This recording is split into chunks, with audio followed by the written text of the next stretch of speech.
Ladies and gents, I am Killer Cross. And I'm Scarlett Bordeaux. And you are watching True Heel Heat. TikTok, motherfucker.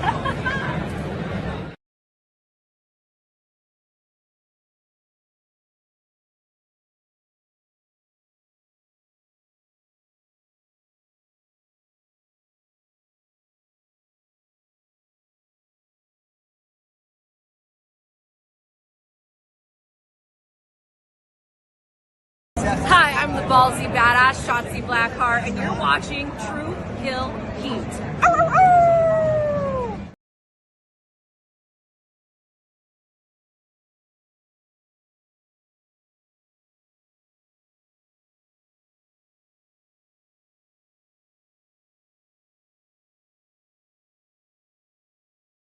What's up, True Heel Heat? True Heel Heat. What's up? True Heel Heat. All hands on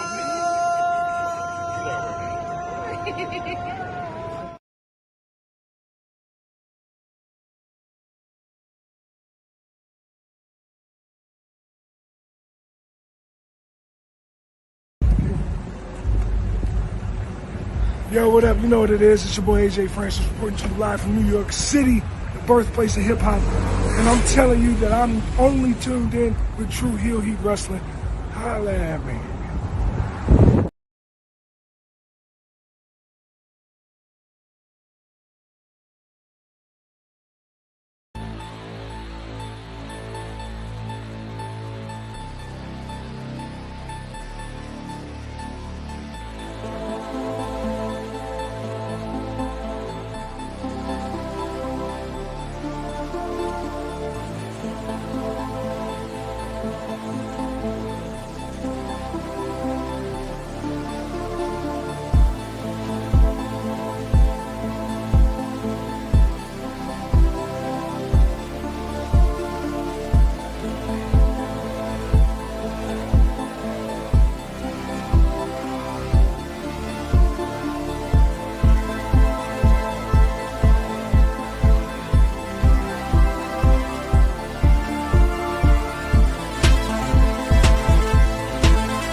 Hello. It is me, your True Heel Phenom, SP3, and we are live on the True Heel Heat YouTube and Facebook for our WWE Crown Jewel 2025 review, breaking down this morning's show. I usually say yesterday's show, but it's this morning's show from Perth, Australia, the latest WWE premium live event over on not Peacock, ESPN. And yes, we are going to discuss it all with you today. And to do that, I am joined by my esteemed colleague.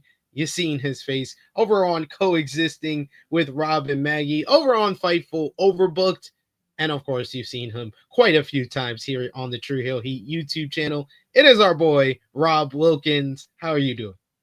I'm doing good, man. Thanks for having me. I'm excited to talk about this great event. So it was good. So I'm excited to talk about a solid WWE show. So you know, it's been a while since I said that, and it hasn't been that long. It was like July. It was Evolution was the last time that we got like a great WWE premium live event. But because they've packed in so many different shows since then, it feels like so long ago. It does. It feels like forever ago.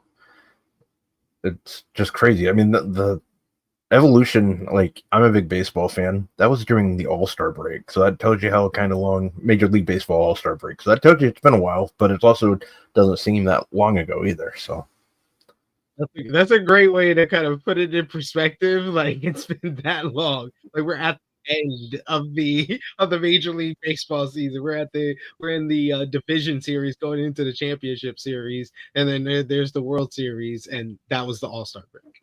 Yeah, there you go. So yeah, pretty much what it is. So yeah.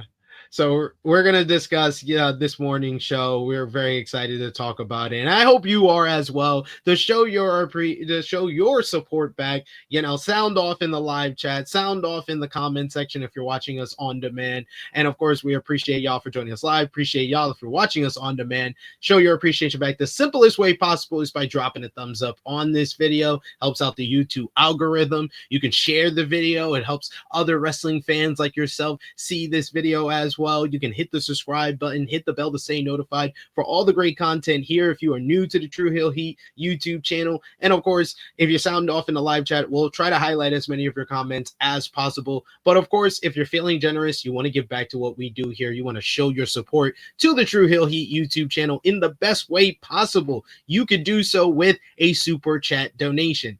Any dollar amount matters. It goes back to the contributors that you usually see on screen with us here, and we always appreciate the support. We already got in the chat with us today one of our members of the channel, Dion, who says, only was able to catch Seth versus Cody. Heard Cena AJ was Cena's best match this year. I put out the tweet already, kind of like spoiler alert before we get into the matchup. I said it was the second best match Cena has had this year, and I won't argue with you if you think it was the best match that Cena had this year. I think that the element of surprise with the Cody match is the edge that I'll give the Cody SummerSlam matchup, because they so much crap the bed at WrestleMania that it was that much more of a surprise how great that match was. I think that this was a close second, though.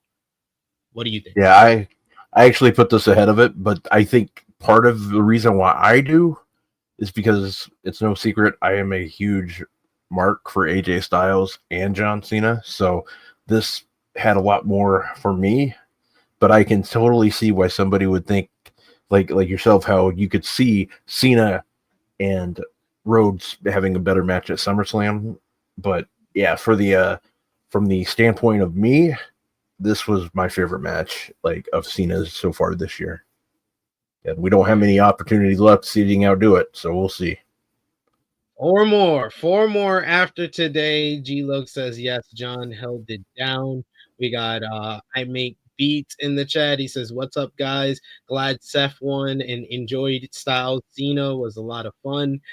Kevin says, the only match I was disappointed was Tiffany versus Vaquer. Good match, but 10 minutes, really? I wasn't surprised that it got 10 minutes. I wasn't surprised. You can kind of tell sometimes how much time people are going to get at the pay-per-view by how much time they got on TV to build up to the matchup. And Stephanie and Tiffany did not get much. No, they did not. And I think I was going to say I think there's a reason for it, but I couldn't tell you just based on how you stated it. That match did not last long. It didn't go long. I think we all had an idea who was going to be going over in this match. And I really don't know from a standpoint of where they are going with both characters. I think that this was probably, I'm glad they had it. Obviously they needed this because of the crown jewel aspect, but I couldn't see him going longer than that. I didn't have him. I thought this would be the shortest match of the night. And they made one person look really strong, and Tiffany's okay. You know what I mean? She did her job. They did their best on commentary, talking up the undefeated streak and telling us, her title reign is so dominant and how she was able to beat, others. And I thought they had a well laid out matchup and it went well. We'll talk about that shortly here. We got also in the chat, Dion also mentioning, heard the PLE was good with Elimination Chamber and Evolution being the other good PLEs this year. Yeah, I don't even think they're good. I think those are all great shows for WWE. What WWE offers, what you want out of a great WWE major show, those three shows are the only ones that are great. There's others that are good, pretty good. Trying to think. Hold on, let me think. There's good like Royal Rumble was good because the Royal Rumble match was good. Cody and KO was good, so that was a good show. WrestleMania Night 2 was a good show.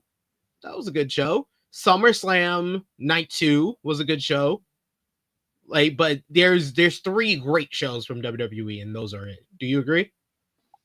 Yeah, I'd say so. I mean, I can't even tell you like what NXT show like I like this year. Like for the most part. So I would say that's pretty solid. The only one that really stands out is Stand and Deliver. Yeah, that one. That's probably about it. I didn't mind Backlash, but it was. I think there's part of that international like added a little bit more charm to it, but it was still solid. You know what I mean? It's the thing is it's one of those things with WWE is,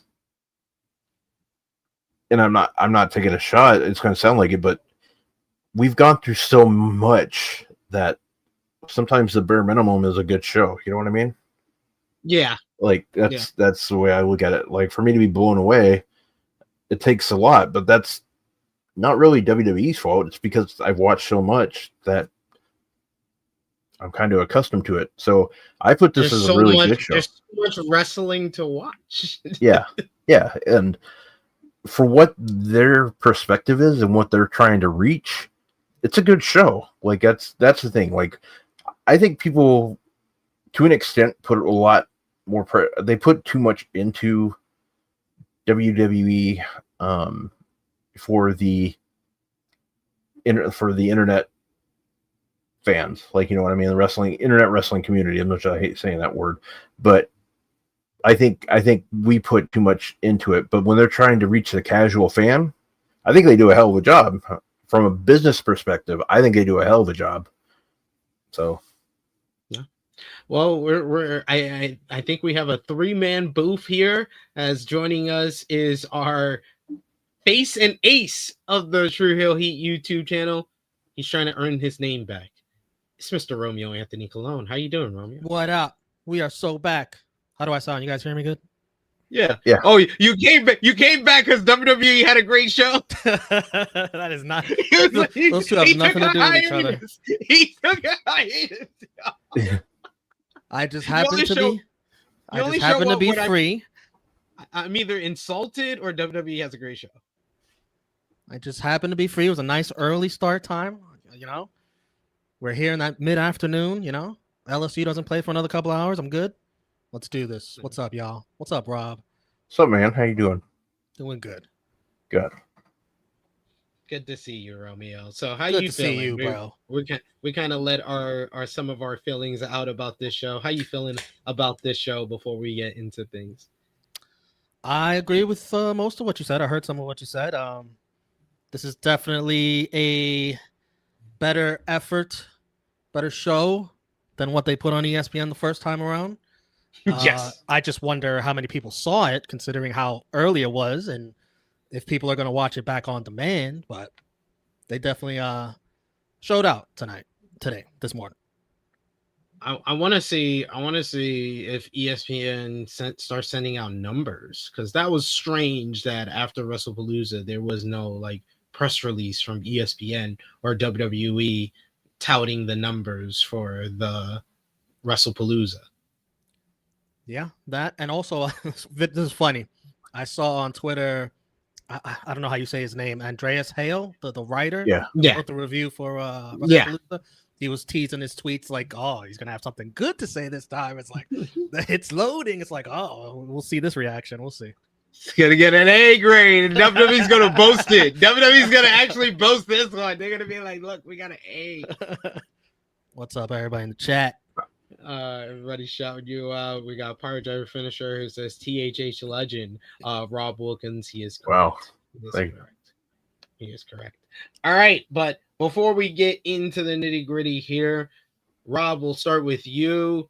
Give us one word, one phrase to give your overall thoughts on WWE Crown Jewel. Superb.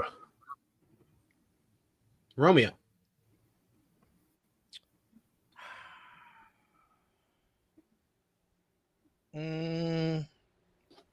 Come back to me. Let me think a little bit more. What took you so long? That's me just saying to Triple H. That's me. That's me telling. That's me talking to Triple H. What took you so long?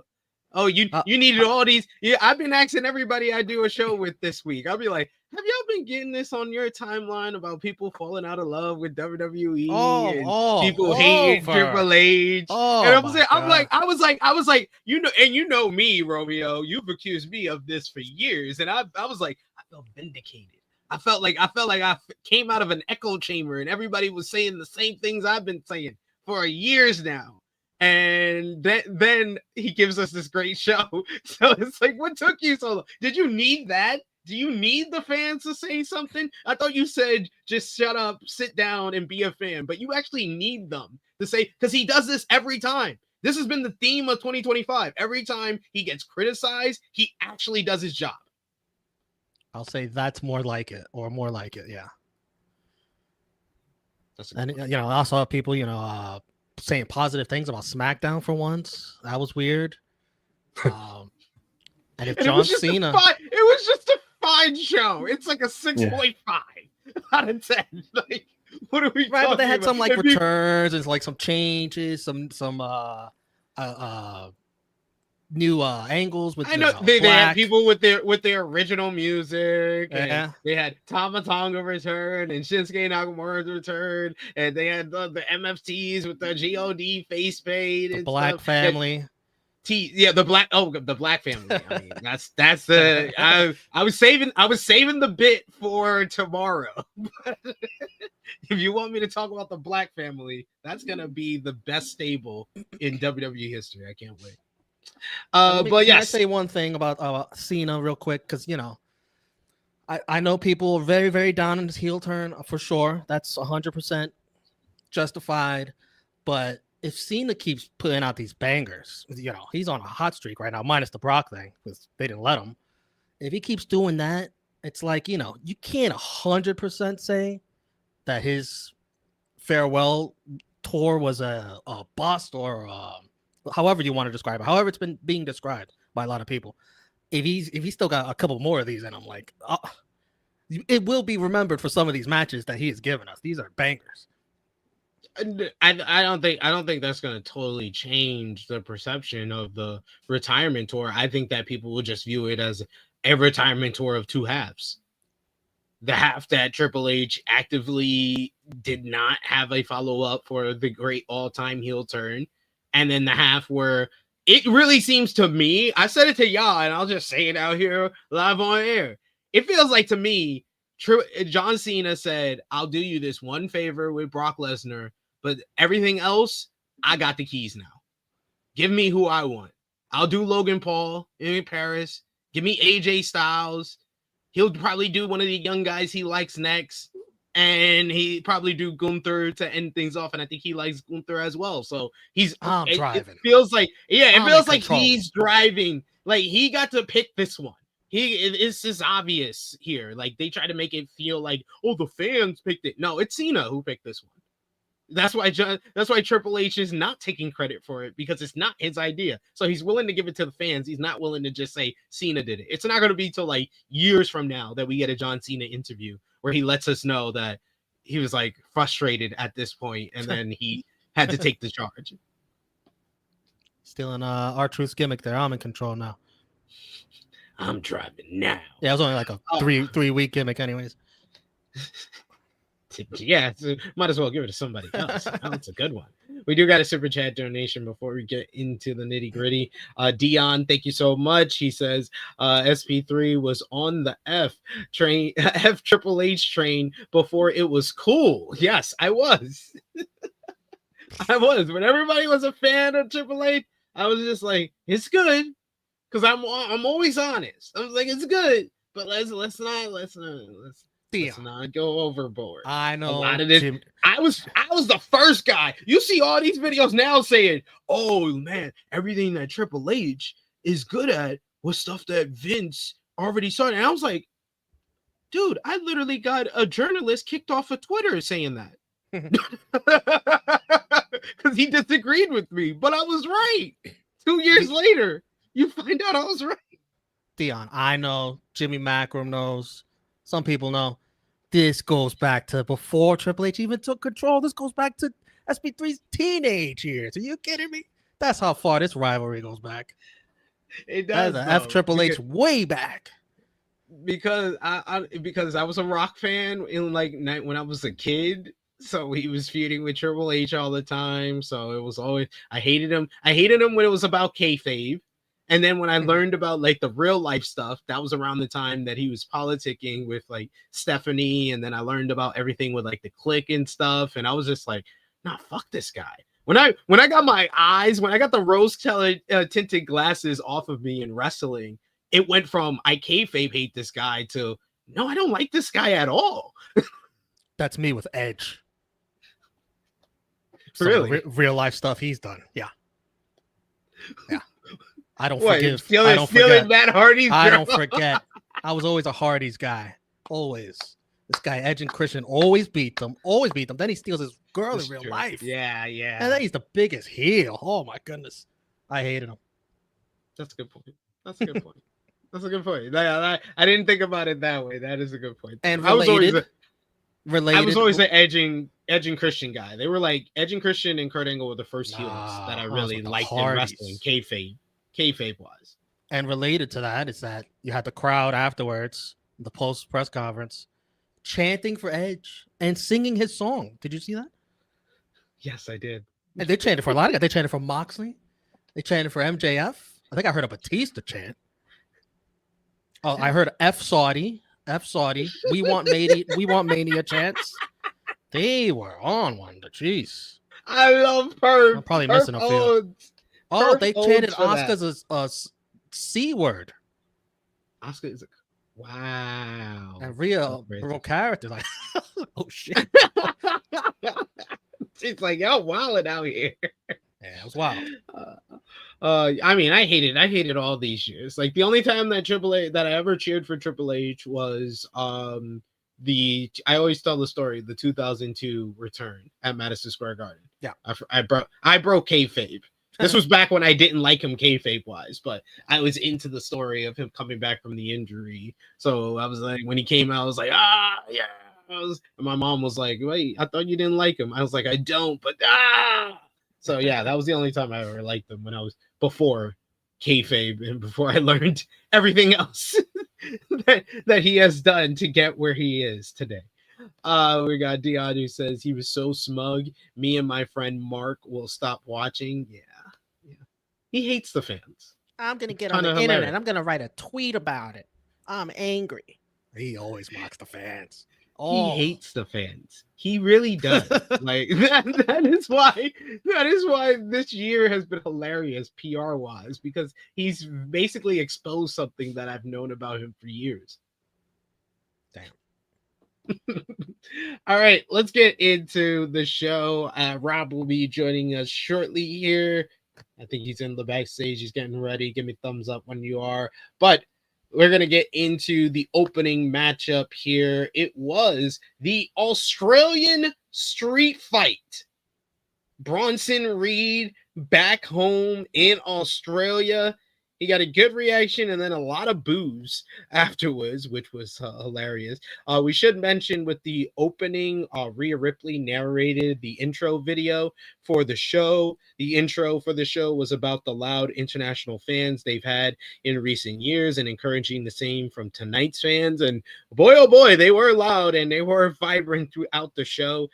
Cole did announce that it's a sold out crowd of 13,683. It's quite a visual as well in this building. The majority of the fans were wearing yellow John Cena shirts. It almost looked like a playoff NHL or NBA game where the entire ground, where the entire crowd is wearing the same thing in one color. You think these are like the only shirts that were available or they were like given away. But Bronson Reed. Hold on. Can you take this down for a second? Because there's something else I have to talk about that happens before this. They do the anthems. They sing the national anthem first for USA, and the crowd boos. And then they do the Australian one. And I just thought, the disrespect. Oh my God. The F you, Australia. F you. Oh my I mean, can you blame them though? No. Yes, I can. Yes, I can. Because I'm not booing the Australian anthem. I'm not booing anybody's anthem. It's their anthem. What is baby? Is the Australian dictator or president doing what our president is doing? Even if he was, booing the anthem is like booing the people of the whole country. Isn't it? You're not sending a message to a president. You're saying something about their people. That's what I feel like. Yes. I mean, you think differently. I understand why you think differently. You did fight for the country. Yeah, so I'm also prior military. I understand how you feel. Me personally, from my personal experience, no, I don't think that, but I understand why you do. By the way, I listened to the Australian anthem. It's kind of mid. Not really a good song. They don't even have any bombs in the lyrics. Like, come on. It's like, yeah. All right. Anywho.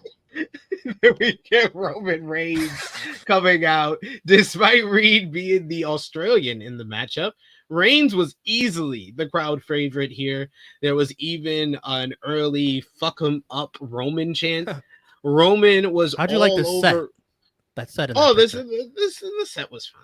Yeah, they could do better. These after Clash in Paris, they got to step up, man. They actually tried. Yep. And that's actually unique. That's something that you can see in a video game that's identifiable with that show. Yep. This was pretty lazy, but it's at least better than nothing. Yeah. Reigns was all over Reed in the early going. He chucked rugby balls at Reed at one point, and Paul Heyman. He clobbered Reed with a cricket bat. Reigns grabbed the mic and told the perf to acknowledge him if they wanted tables. That was the first time in the matchup where I was like, man, I don't know if he's doing this if he's winning. Because if he's winning, you're kind of like burying Reed. Like, you had time to beat me up and then get on the mic, do the whole acknowledgement, and then you still win in the end. So that was like the first time that I was like, maybe they can do it. Reigns grabs the table, but Reed attacked him from behind and the table back under the ring. The crowd called him a wanker. Reed instead attacked Reigns with the steel steps and steel chair. Reed opened a steel chair and then placed it upright, but Reigns grabs him and then puts him through the chair with a Samoan drop. Reigns follows up with clotheslines, but Reed blocks a Superman punch and hits the jagged edge for a 2 count.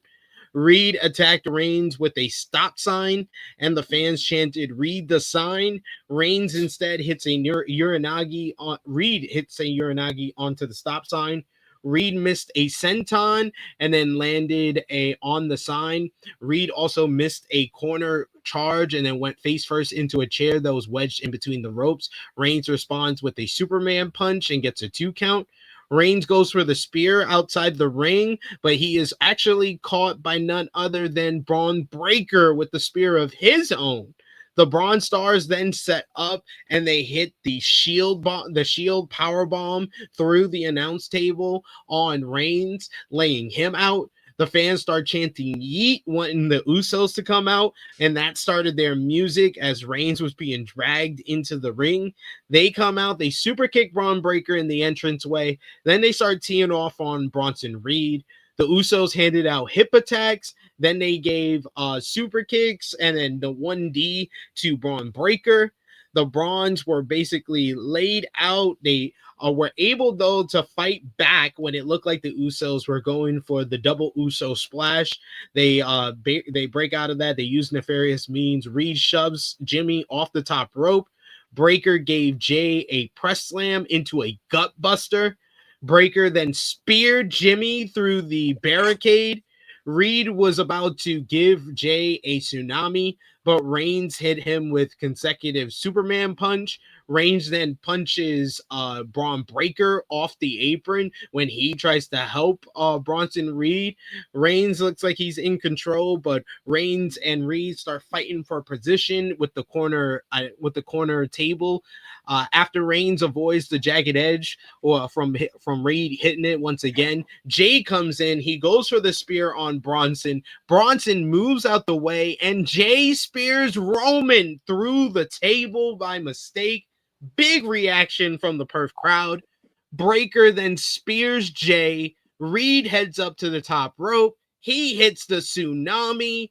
And 1, 2, 3, the shock that I had, the shock that Paul Heyman had, the shock that Michael Cole, everyone expressed here. It was perfection because this was, I said it on social media, I'll say it here. This was ballsy. This is ballsy by Triple H standards, by the glacial's pace that he does in building people up. I think that he's done a great job here. This was the right decision. It felt like the only decision, but it was the decision that I laughed off during our preview when me and Maggie were talking about it. And Maggie said that she thought that Bronson Reed should win and would win. I was like, nah, Roman's winning. I was like, Roman's winning. Roman always wins. So I am happy that I am eating crow and that I was wrong because Bronson Reed just picked up the biggest win of his WWE career and becomes only the third man in wrestling to ever pin Roman Reigns and Kazuchika Okada in one-on-one matches right there with Samoa Joe and Finn Balor. And he's only the second man to pin to pin Roman Reigns in this decade with Cody Rhodes, who beat him at WrestleMania 40 in a singles match as well. Post-match, you get more drama within the bloodline as Roman is upset with his cousins. He says, I told you. He was like, you got people thinking that I can't do shit without y'all. That I can't do shit on my own. I told you I'm going to do this on my own. Referring to the hope that he constantly got from the bloodline. Reigns tries to calm down. He tells his cousins, I love you. I love you. I love you. I love y'all. But I don't want to see y'all till Christmas. I dead ass laughed. Oh my god. This is one of the funniest lines. Bro, not even Thanksgiving, Christmas. Not even Thanksgiving. He said, I don't want to see y'all till Christmas. Oh man. You know Roman's house has the spread for Thanksgiving. This is violence. Jimmy and Jay, they argue in the ring until Jay leaves on his own. Jay was saying that he always does his own thing, talking about Roman. And more bloodline drama coming out of this. Death, taxes, bloodline drama. Death, taxes, bloodline drama. The matchup itself, it was a lot of fun. I thought they used the stipulation pretty well. It is kind of a played out stipulation, and if you kind of see one, you've kind of seen them all.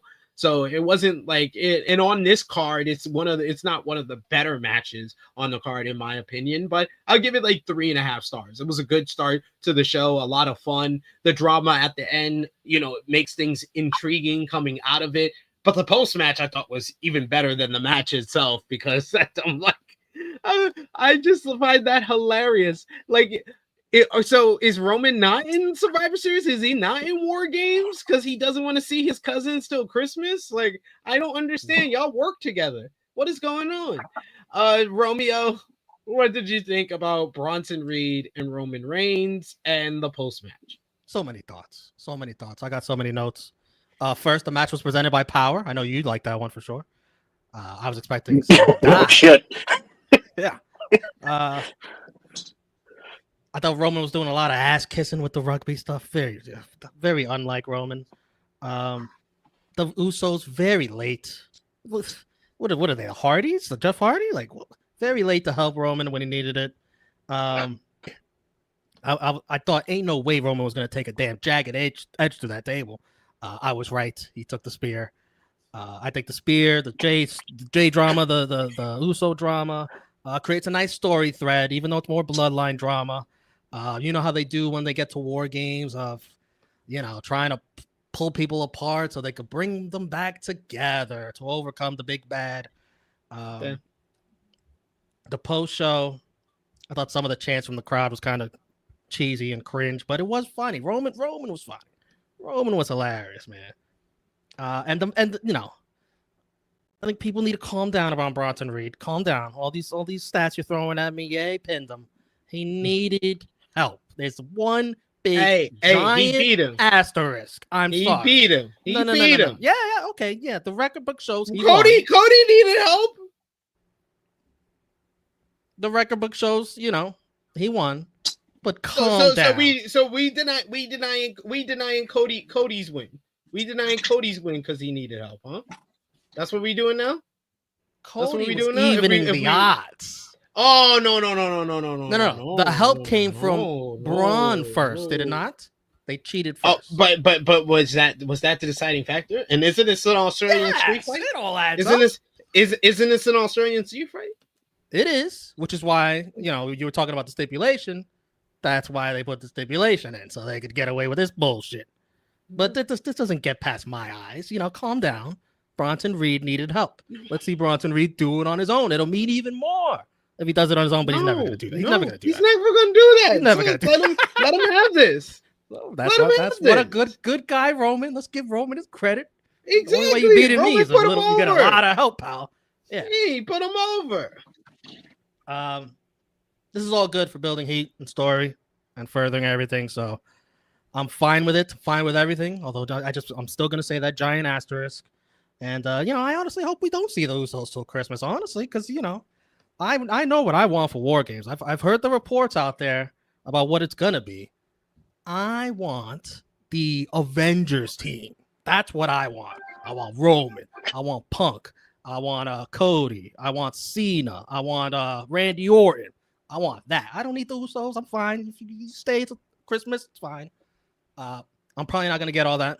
Since for the three members of the Vision, or are you talking about the Vision with newest member Austin Theory? I want that guy. Brock Lesnar. That's fine. And Brock Lesnar. Yeah, that heel team's fine. That's fine. I want the babyface team to be like Avenger-like. We don't need the Usos, but I thought that's gonna happen. Wow, that's rude. That's rude. Like they haven't been part of this story from the start. I know. But I want, selfishly, I want what I want. I want what I want, and I want it now. Rob, what did you think about Roman and Bronson and the post match with the Usos? I don't know if you can even hear me right now. I thought it was a good match. So I'm all flustered over here. Anyways, I thought it was good. I thought it was solid. The only thing that I really liked was when Roman got pinned. I'm hoping that somewhere Okada was like doing the Leonardo DiCaprio meme where he's just kind of like pointing, like sitting in the chair, like, hey, somebody other than me, So that's what I hope. I enjoyed the match. I don't even know if you guys can hear me at all. So this part sucks. Yeah, we hear you. Power. Yeah, we hear you. So. Oh yeah, he probably can't hear us, I guess. Rob's having a lag, probably. I don't know. Yeah, he's probably having internet issues. It's all right, Rob. It's okay. It's all right. We got I Make Beats in the chat says so happy to see Reed win. Someone I seen come from NXT to beating Roman in just 2 years. No, not just 2 years. He was in NXT like 4 years ago.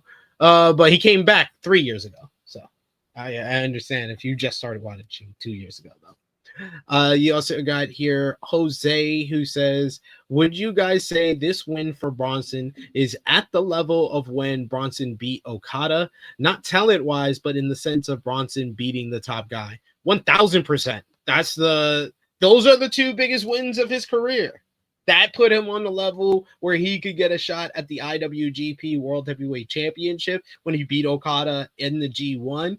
And then this win puts him on the level of he is now a made man in regards to being like an upper mid-carder. He's a made upper mid-carder who is going to main event a lot of the TV shows because he's a part of the main group.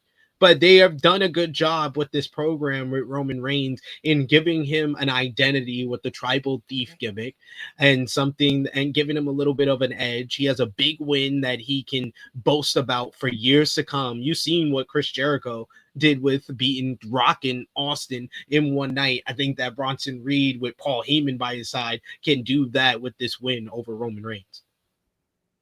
When Bronson beat Okada, did anyone accidentally spear Okada unintentionally before he hit him with a tsunami? No, I'm asking. He beat Okada clean.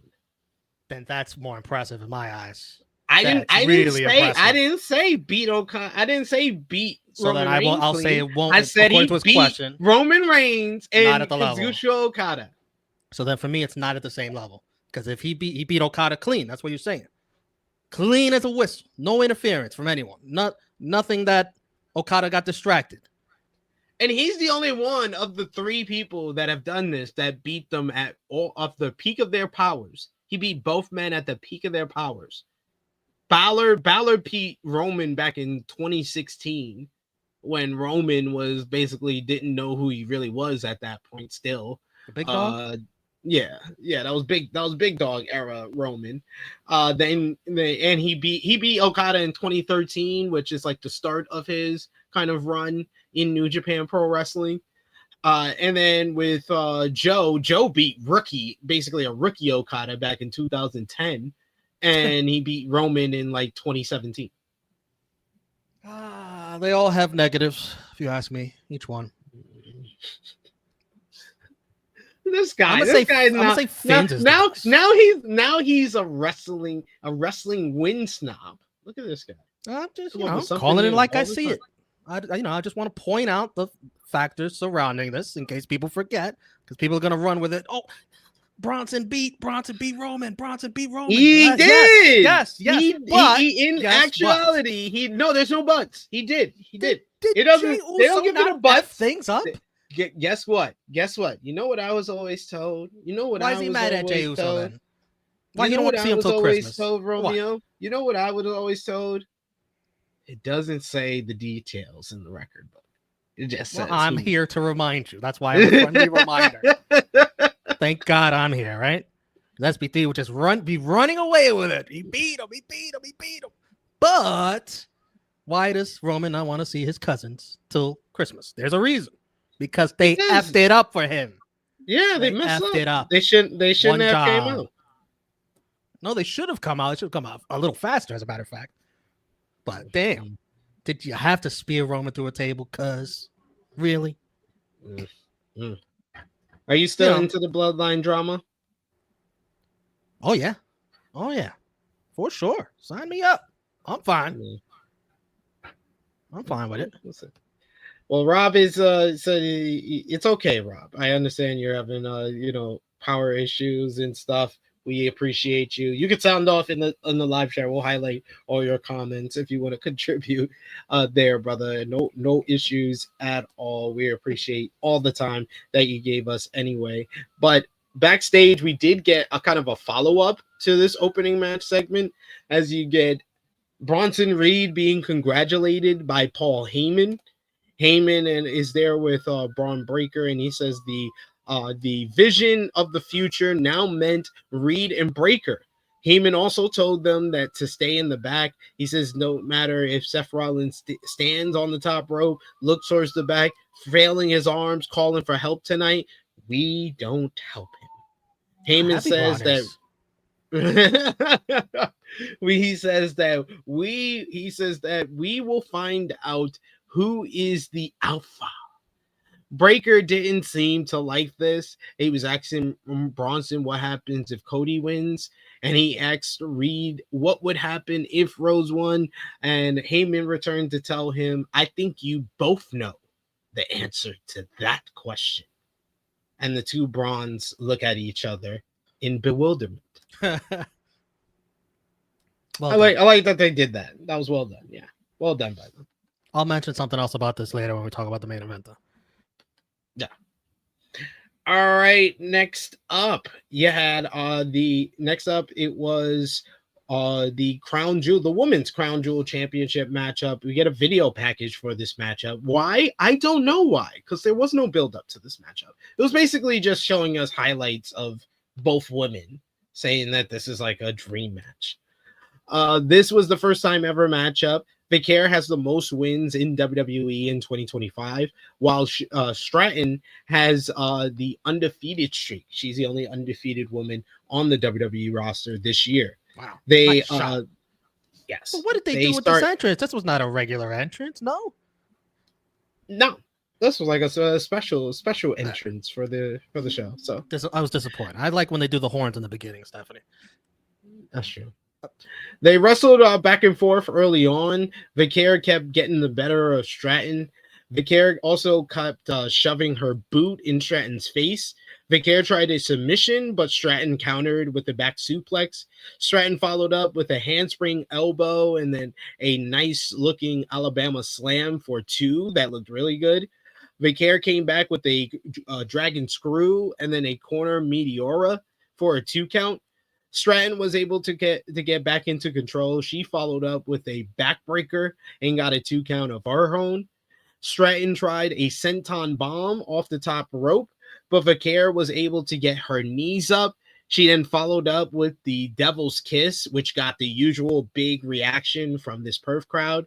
She then gets the old version of the SVP, the backbreaker, for a 2 count. Stratton was able then to hit a rolling senton. She heads to the top rope, goes for the prettiest moonsault ever, but misses. Then you get the WWE Women's World Champion. She heads up to the top rope. Vaquer hits a beautiful looking spiral tap, the corkscrew splash for the 1-2-3. Picks up the victory here to become the second ever Women's Crown Jewel Champion. Triple H presents a very emotional Vaquer with the Crown Jewel ring and championship, which is so big it covers more than half of her upper body.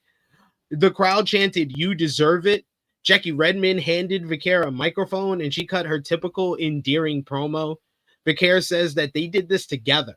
The title represented all the emotional support the fans gave her.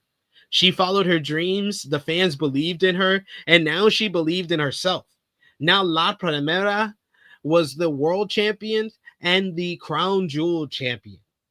She posed as fireworks went off. Man, Stephanie Vaquer, she's got such a bright future. I think Tiffany Stratton does as well. Like after this matchup, I was just like, man, WWE needs to work on their men's side of their future, because their women's side of their future seems like they're lapping them. Between Vaquer, Stratton, Ripley, all the girls in NXT, like it's ridiculous the depth that this WWE women's division is going to have for like the next decade with these ladies, if they're healthy and they get better than they are right now. I thought that the match was good. I gave the match 3.5 stars, just like I gave the opening matchup. I thought this was good for the time that it got. I think if it got longer, it would have been better. But I think that we've kind of seen throughout this title reign kind of what Tiffy's inexperience and what her weaknesses are. So I think it was right to kind of keep it at around this length. It just went over 10 minutes. But Stephanie Vaquer, she comes out of this looking like an absolute star, and she should, because she is. She should be one of the faces of this women's division for a very long time. So like I said, 3.5 stars. Romeo, what did you think? Early on, it felt athletic between these two. Like, these two can move in the ring. But then after a while, it started just feeling like, Stephanie is just more advanced at this level of her career than Tiffany is. And Tiffany has a while to get on her level, even though they're both, women's champions. They're different women's champions in that Stephanie is here and Tiffany still has to get to her level. If that's the story they're trying to tell, because it felt like, Tiffany wasn't her equal, If that's the story they're trying to tell, they didn't mention it on commentary, but I would mention that. Stephanie just has way more experience and she's better at this point, because it didn't feel like equal ground. Like Stephanie felt like that was kind of easy almost. Not I don't want to say too easy, but it's kind of no. You're absolutely right. That was one part of the matchup you just reminded me that bothered me in the early going of the matchup when they said, oh, Tiffany Stratton had just stepped into a wrestling ring just 4 years ago, and Stephanie Vaquer has been in WWE for 15 months. I was like, that's it? Like, you're not going to mention that she's been wrestling? I was like, when I mentioned that she's been wrestling for a decade before she got here, like, because that actually makes Tiffany's loss look better. Yeah, like that would have been well. You could have said she worked for nearly a decade to get to WWE, and she's only been here for 15 months. I think that would have made more and would have explained why Stephanie Vaquer is clearly a level above Stephanie Stratton in the ring. She kind of outclassed her there, got the win as well. It would have protected Tiffany in the loss. So yeah, you're absolutely right. But in the end, they got the winner right, I thought. Definitely for that reason, for sure. And also, Stephanie winning this sets up Liv Morgan's return, coming back and talking some trash. I wasn't healthy enough. That would have still been my crown jewel championship, blah, blah, blah, and all that. But yeah, I definitely got concerned when Tiffany did the swanton and her head looked like it went off Vaquer's knee. Yeah. And the ref was checking on her, making sure, because she did have that concussion a couple of weeks ago. But she turned out fine, I guess. So, well deserved for Stephanie Vaquer. Very likable. I love the woman. She is on top right now. You say the future, she's right now for sure. Yeah. But like I said, first two matches, good matches. Good fun plunder brawl with Roman and Bronson. And a big win for Bronson Reed. So that was like a big moment of the night. Then you get Stephanie Vaquer and Tiffany Stratton. They had a short but good matchup for the Women's Crown Jewel Championship. But, I always say with the AEW pay-per-views, there's those turning point matches. And for, New Japan shows, there's another one. There's always those turning point matches. This is the identifier of this show being different from your usual WWE show, because this had the turning point match and it came right in the middle. As up next was the run back, the rekindling of the all-time rivalry, as John Cena, with just 5 dates left in his in-ring career, he is here in Perth, Australia, one final time, and he's going one-on-one with one of his greatest rivals, AJ Styles. Cena, he comes out yellow-green shirt. He got a large portion of the crowd is wearing his gear. You got AJ Styles, who comes out in the throwback gear, the blue and white trunks, not long tights, trunks. This is the first time I've seen him wear trunks since TNA. Since early day, not even like his final run in TNA, his final match in TNA. I don't think he wore trunks in his entire New Japan run. He's not worn trunks in his WWE run. Like this was, I was like, this was like an eye catcher, eyesore right from the start. And not an eyesore because it was an eye catcher because it was great to see. Alicia got Taylor, the necklace too. He's got no gloves. He's very, very retro. Very. He should have shaved his head. He should have went all the way.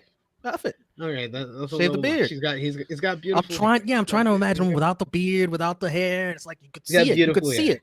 You could see the old AJ. He's got beautiful hair. You got Alicia Taylor, who does the usual John Cena introduction. You got thank you Cena chants. Cena then pointed to Taylor to introduce Styles. He gives her a written introduction, and she called him the definition of nonstop action, the ace, and the one true boss of the Bullet Club, the face that runs the place. Here to beat up John Cena one final time, the phenomenal one, AJ Styles. Styles actually seemed like genuinely surprised and pleased by the intro, smiling, presumably written by Cena himself or someone on Cena's behalf at least. That was either a shoot or great acting by AJ. Although Cena Alicia messed up the beat up John Cena. She didn't understand the cadence behind that. Yeah, you got to do the beat up John Cena. Cena fended off Styles' attack early on. He tried his 5 moves of doom, and he hits the AA for an early near fall, like 5 minutes into the matchup. Styles caught Cena and seemed to be going for an AA of his own, but instead he hits a fisherman carry neck breaker, Ushigoroshi. Instead, Cole gave a shout out to Mauro Ranallo for teaching him how to say that. Cena hit Styles with Miz's skull crushing finale. I was like, okay, here we go. Here comes the Cena. This is something that he introduced in the Logan Paul match. Miz made a comment in an interview, and he's like, "Here you go, Miz. If we don't get to face each other, that's all you're getting, buddy. You can stop crying now. We're not getting no damn match. Nobody wants to see it." Styles followed up with a rack bomb for 2, and then a scorpion death drop. I was like, okay, all right, AJ, I see you. I like the shout out for the Stinger, one of his great rivals. Yeah, okay. So then you started to get it. Like, did you start thinking, oh, wait, AJ's gonna do the same thing with his rivals? Did you start thinking that yet? Yeah. It was when he hits the scorpion death drop, because he has hit like scorpion death drops before, but he usually does the backflip into it. This time he just did a regular scorpion. So that was like the tipping point for me, where I was like, oh, okay, I see what we're gonna do here. I see. Cole didn't mention it by name, but gave a shout out to Sting. Styles countered with an STF into a crossface. Cena countered that into the accolade for Rusev. Styles countered that into a Samoa Joe Kakina clutch, which Cole called it the Kakina clutch. Cena fought out of that, and he applies the Walls of Jericho, which arguably got one of the bigger pops of all of the callbacks and tributes in this matchup. Oh, I'm sure Jericho will be texting that to Triple H sometime soon. Did you hear that? Did you hear that? Yeah, sounds like money to me. Cena fought out. So Styles is able to counter. He gets a Styles Clash for a 2 count.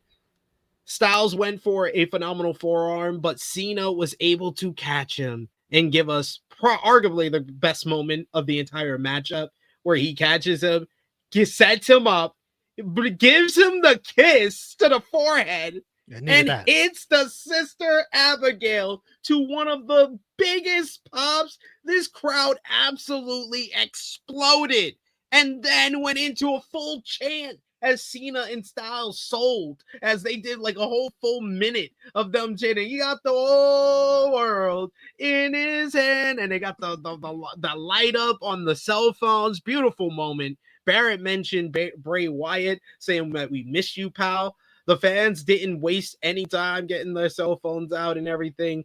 Cena smiled at that. You get Styles followed up. He then hits the Angel's Wings for Christopher Daniels on Cena for a 2 count. They traded counters. Cena was looking for a pedigree at this point, but Styles is able to hit the dead eye, but it's actually I think Kazarian calls it the flux capacitor. It was Hangman that stole it from or borrowed it from Kazarian. So that was for Kazarian. He gets a 2 count with that. Cena then followed up. He hits Randy Orton's draping DDT, to which Cole says, "Vintage John Cena." I was like, you blew it. You blew it. You should have said vintage Orton. Like, come on, man. Jaquan was trying to say, like, that's how he would say it. So that's why he said Cena instead of Orton. But to us, it came across like he didn't know what he was talking about, because he made other blunders on commentary too. So that's what just compounded it. No, I don't think it's like this is like a blunder, but this is the perfect opportunity Yeah. to say vintage Randy Orton. Yeah. It's not, like, I understand what he was going for. He was like, no, I'm saying vintage, but it's John Cena doing it. So I was going to say John. No, Yeah. but it's Randy Orton's move. So say vintage Randy Orton. That's the point. Cena follows up. He does the whole prelude and hits the mat and then hits the RKO. The fans absolutely loved it. They felt like they were controlling the matchup at this point. Styles counters. You take a request. Styles moves out the way of the punt and then hits Cena with the AA for a 2 count. Styles goes for a 5-knuckle shuffle. Cena grabs him with the goozle and then hits a choke slam for a 2.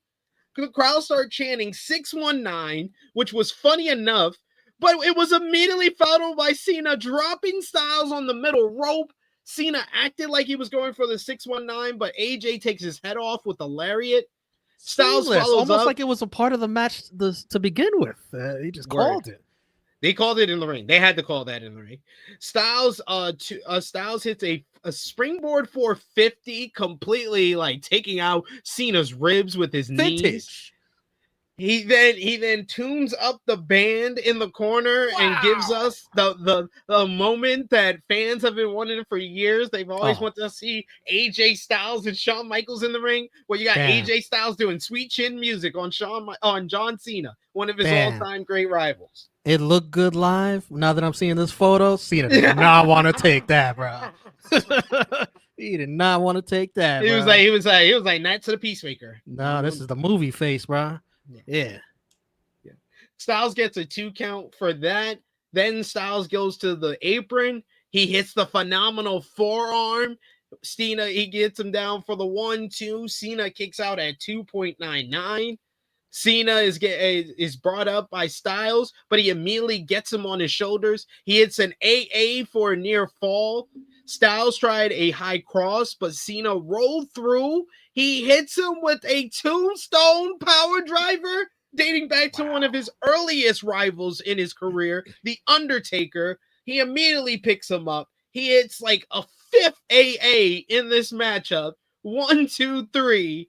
John Cena defeats AJ Styles in an absolute instant classic. These two guys went out there and gave us quite possibly the greatest hits matchup of all time.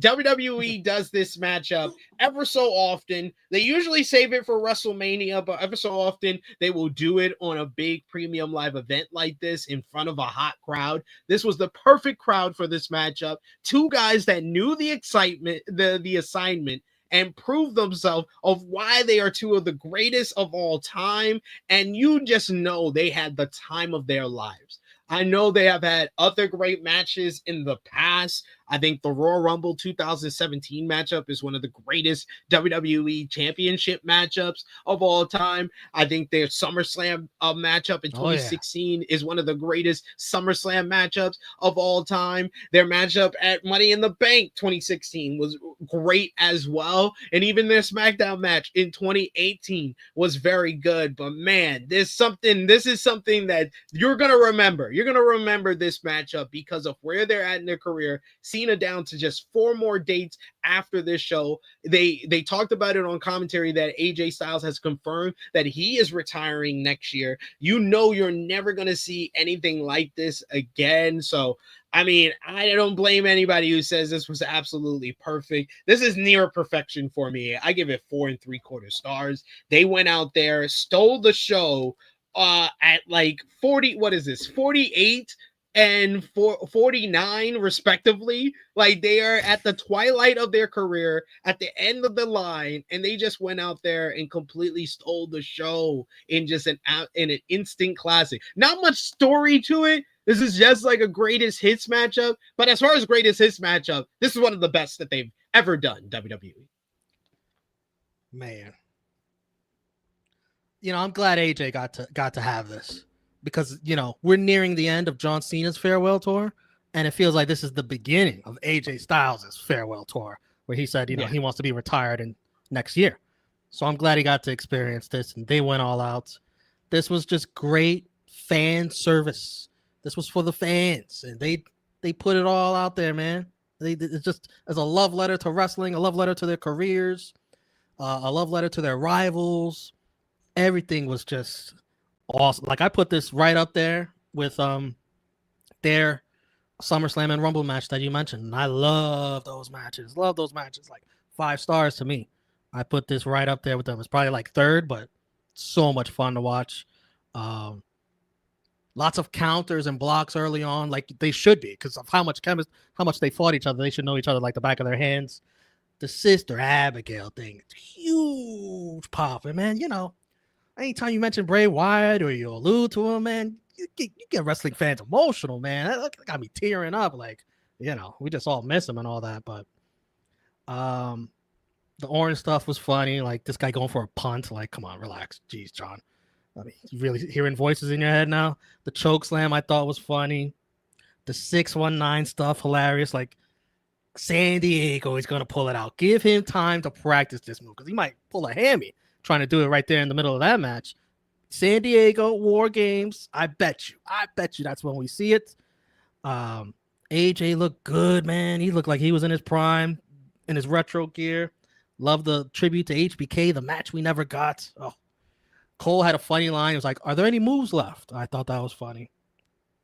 And then the finish. I love the finish. The catch, vintage Cena into a tombstone, which plays to John Cena's career. Remember, first night, he shook hands with The Undertaker backstage. Yeah. And it also plays into AJ's career. Undertaker's supposed, last match, with all that. That was great. Great symmetry between the two of them. Great finish. To me, this Cena match, I heard you and Rob talking about it earlier. I'd put this second behind the Cody match. I have the Logan Paul match third. Sammy fourth. Yeah. That sounds good. Repeated bangers. And 4. You threw the 4 up at the end. 4 dates remain. 4 dates. It is hard to top these matches as he goes. Very hard. I heard the rumor that the next one is Dominic. Well, Dominic, you got your hands full, buddy. He's got the right person. We're going to talk about it more in depth tomorrow on True Heel Heat, but he's got the right person to end off the career with, as the reports have indicated. Russell Votes was the first to report it. We can debate that. Gunther is being discussed as John Cena's final opponent. Why are you down on this? Listen, I know the match is going to be fire. I know Gunther's going to bring it. I know 100%. So if that's your reasoning, yeah, I get it. But to me, they don't do much for Gunther. Gunther already retired Goldberg. I'd rather see 2 people over Gunther. I'd rather see either Braun Breaker, who doesn't really have anything. He doesn't have what Gunther could brag about. Braun could use one of those. Or this is what I really want. I really want this. Seth Rollins, they have the history, and for the championship. One last time in the last match. Oh my God. There's no drama there. Seth's What do you mean there's no drama? The crowd will get into that. Are you kidding me? The crowd won't get into that, really? Right. Really? Yes, they will. I know they will. I know they. They'll get into anything that's Cena. See, Cena will face R-Truth. They'll get into that. It's not an issue about the crowd. It's an issue about there's no drama. There's no unpredictability. To retire as champion, there's drama. Yeah. Yes, there is. They're not. Yes, there is. Triple H is not going to do that. If Vince was here, then yeah, there's drama there. But Triple H is not going to do that. So there's no drama. Heel says that the Bray Wyatt spot, especially with the Fireflies, had me tearing up. I mean, that was a great spot. Probably the loudest pop of the entire matchup. I Make Beats says this was sports entertaining as fuck. Felt like a retirement match for both men. Yeah, it was just like you said it best. The love letter to their rivals, a love letter to the career. They basically gave a shout out to a lot of the men that have defined their careers. AJ Styles throwing a shout out to Kazarian and Christopher Daniels and Samoa Joe and Sting. You got Cena and a shout out to Jericho and Miz and Rusev and Taker. Like, beautiful stuff. They got to save some guys. He saved the pedigree. He hasn't done the rock bottom yet. No, he hasn't. No, he hasn't. Got to save some for these final matches. He hasn't. He done the angle. Did he do the angle slam last, or he did the? It's angle just that lock? Cole didn't recognize what it was. Okay. Back suplex. Right.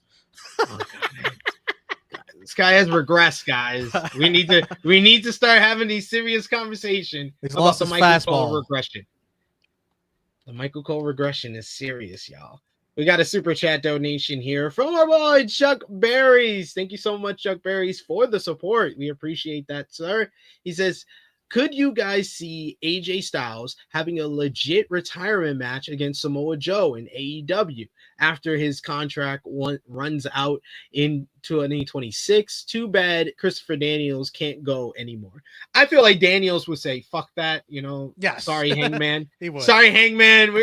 I need to come back. Like, if this is Joe's retirement and Styles' retirement, then yeah, we'll do this one. That's a show, like, that's a matchup that Tony would be like, all right, let me plan this out. What stadium can we go to? Because that I feel like you get that matchup in a good world title match in a stadium show, he'll do good numbers.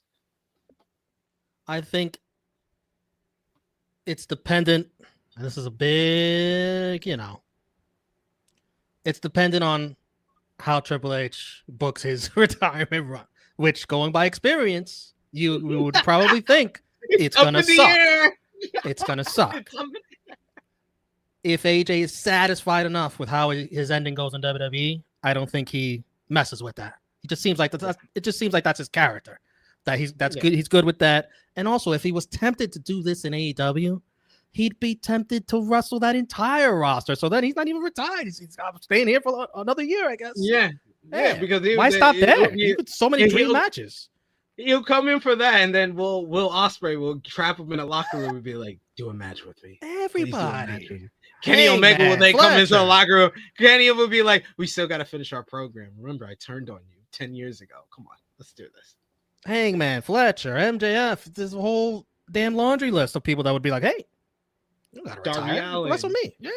John Moxley's like, "I still need my win back when I gave you the WWE Championship." And then he don't retire until he's 53. And then his whole plan's in the mud, and he doesn't see his family. But then he ends it off with Samoa Joe and Christopher Daniels.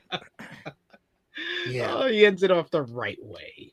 Yeah. So I think it's dependent on Triple H. Triple H, if you don't want to see him in AEW, not that he probably cares anyway, but book him the ending he deserves. I think Triple H at the end of this contract will be like, "Well, you're no good to me.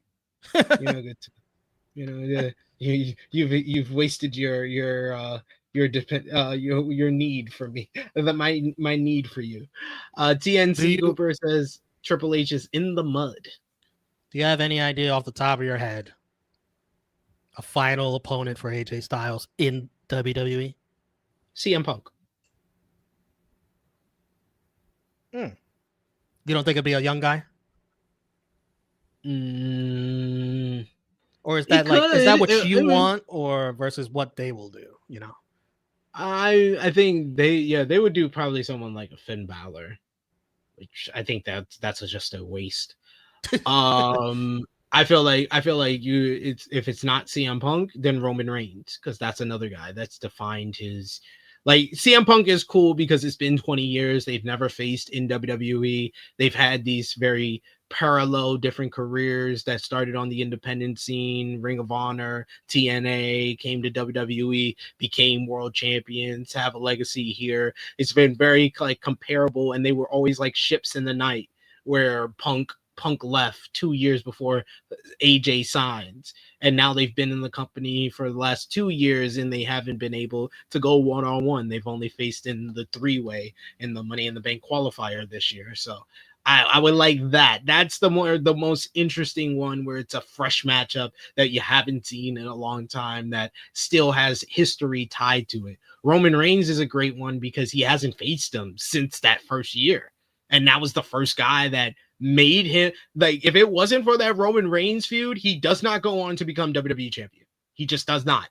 He does not. If he does not hit those home runs at Payback 2016 and Extreme Rules 2016, he does not go on to become WWE champion later that year. He probably doesn't even go on to have the John Cena feud if he doesn't do as well as he did against Roman Reigns and solidify him as the WWE champion at that time. So I would love 10 years later those guys to go at it in Styles' final matchup. If you're talking about a young guy, then I would say like a Carmelo Hayes is interesting. A Javon Evans is interesting. But I would love for AJ to get like a main event, a high profile matchup for his final match. So I feel like Punk and Roman does that. I feel like all the guys that I see McIntyre, I see Obafemi in the chat. Those are nice matches. Dirty Dom, Finn Balor. Those are nice matchups. Like middle of the show for his retirement match. That kind of feels like y'all are Kurt Angling his retirement matchup while I'm trying to give him the main event in his retirement match. I think it's more likely to be Kurt Angle than main event. Yeah. No, I think y'all are closer to what WWE is gonna do for sure. Yep. Oh, be interesting to watch. Yeah, I like your ideas of Punk and Roman. No, I like McIntyre. McIntyre and AJ, they had good matches in the pandemic and stuff, but there was nothing that I would be like, yo, they gotta run that back. It was nothing like that. Like Roman is the one that I'm like, nah, run that back. They killed it. Like you tell me, watch those 2020, 2021 AJ Styles versus Drew McIntyre matches, and then watch the 2016 AJ Styles Roman Reigns matches, and then tell me who you think should get the final matchup. And Roman now is world above what he was then. Exactly. He's back. He's better than he was. I feel like AJ Styles feels like rejuvenated after this matchup here. So yeah, it's gonna be interesting what they do with the AJ Styles retirement run and how they treat it, how much reverence they give it, especially considering that it's the year following the John Cena retirement run. It's interesting because just right now, AJ is sort of, feuding with Dominic, and the rumored match is Cena Dominic for the IC title. So you wanted, does AJ help Cena like win a title? I don't know if Cena's gonna beat Dom, but whatever. Then that shit goes right back to Gunther. Gunther gonna win the AC title again. Let's go. The reign of dominance continues. He's got to hold the title. If he's in WWE, he's got to hold the title. I think Cena wins the IC title to complete the thing. Yeah, I think honestly, I was like thinking about this the other day. I feel like if Vince was in charge for this John Cena run, that's what he would have done. That's what he would have done at WrestleMania. He would have had Cena go for the Grand Slam. That would have been the story to tell.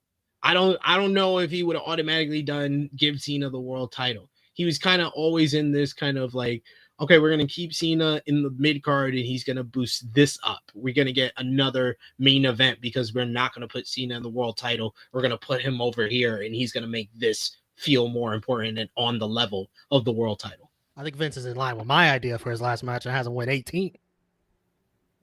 Yeah, he would probably knowing Vince, he would probably wait for 17 until the end. Yeah. We got in the chat here, we got Heel who says he agrees Roman versus Cena with the tagline, who's the real GOAT?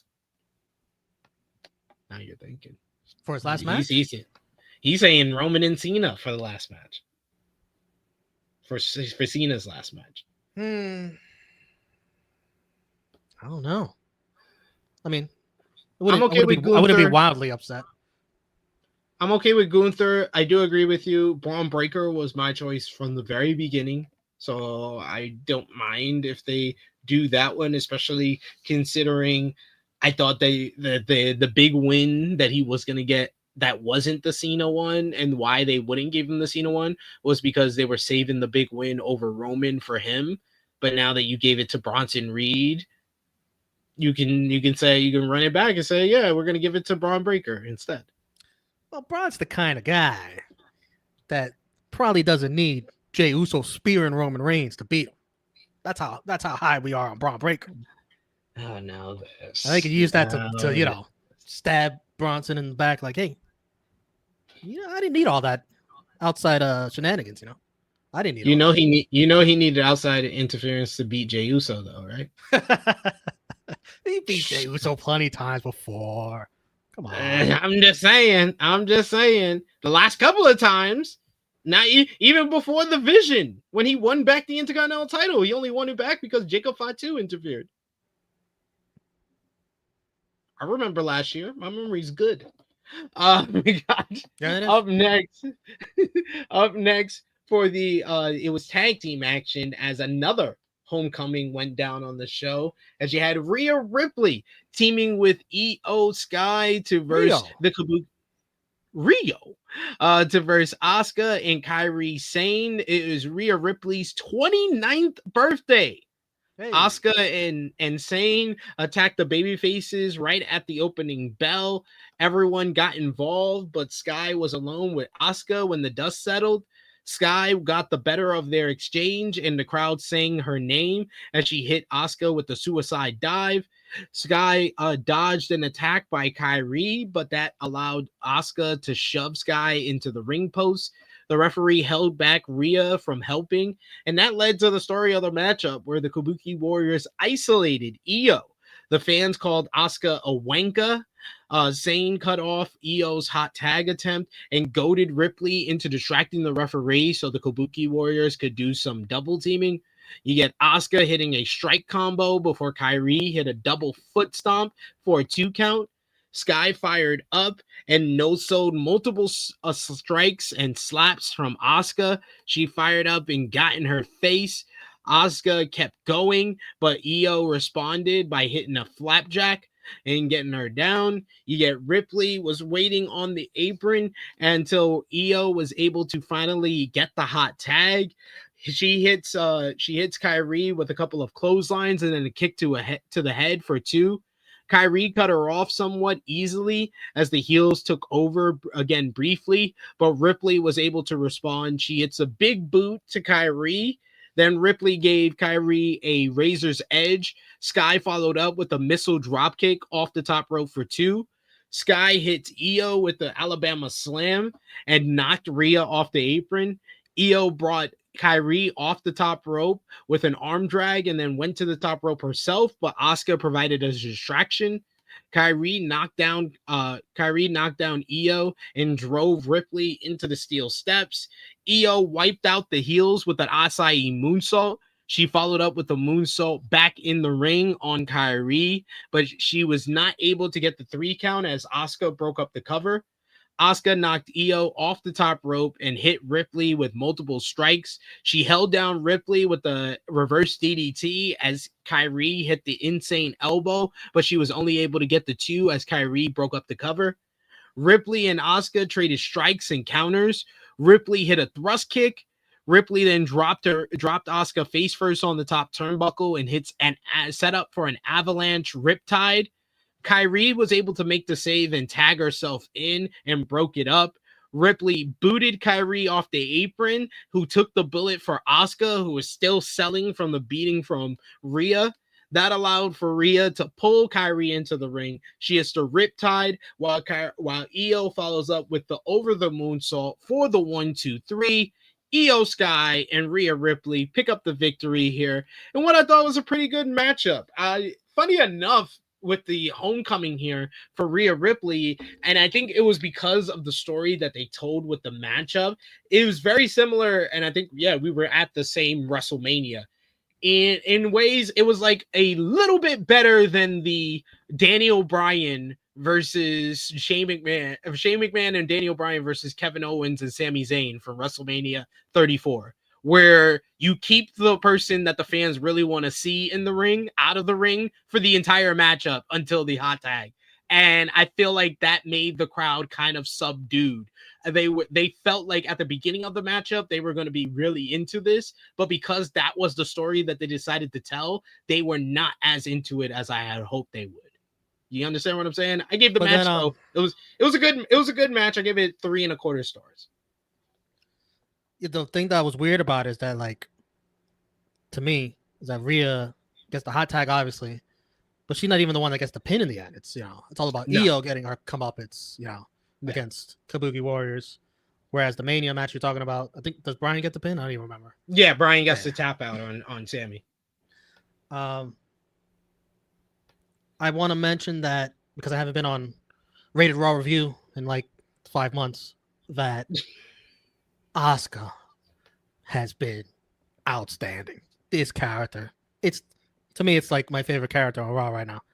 Outstanding how much she's into this, how good she is at it, at being a heel.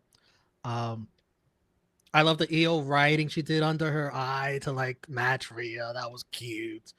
The Razor's Edge, to me, that's a jackknife. The Razor's Edge, you go down with it. I mean, that's like a jackknife powerbomb. What do you think? You want to argue on that? It's the Razor's Edge. To me, it's a jackknife, but great bump by Kairi. I like the end, Kairi sacrificing herself, saving Asuka. I was expecting like an attempted mist or something from Asuka, but I guess they're holding off. Looking forward to where this leads because honestly, I think it might be just. I know she's gonna yell at her, Asuka. I think she might beat the shit out of Kairi for what she did there, and like losing the match. This is becoming this is definitely an emotional, abusive relationship between Asuka and Kairi. It has been a little physical when she slapped the shit out of her. I think it escalates a bit. And really, I think they're going to build a lot of sympathy for Kairi. And it's like, does Kairi leave Asuka? Or does she just keep taking the abuse, the emotional? And I think it's going to be physical, too. So it's very interesting to me, very intriguing. I agree with how you rated this match. Slightly better than, probably a Raw match, but almost felt like a Raw match at the same time, too. It did. That you hit it right on the nose. So that was what I was struggling to get to. They're capable of more. This felt like they were holding back, and it felt like a Raw match. A Raw match to set up the real match for this. Yeah, which I think might have a lot more bells and whistles. Yeah, and I said that in the preview. I said the real match is going to be Asuka and Io. That's why I expected Io and Rhea to win here, where Asuka has to win the one-on-one matchup. That's the more important matchup because I think that the goal of this whole story is to establish Asuka as the new top heel on the Raw Women's division. It's not to establish the Kabuki Warriors as the top heel act of the Women's division. It's Asuka. And I forget that we're also heading to War Games. So there's your bell and whistles. Yeah. They're just gonna do what they did last year, basically, where they throw all the main characters from the top program on Raw and all the characters from the main program on SmackDown into one woman's War Games. But hopefully they do a little bit better than last year. Last year was awful. I remember being so pissed off. But at least this time, there's a natural story there. What's going on with this match in particular, where there's real heat in my eyes. Yeah.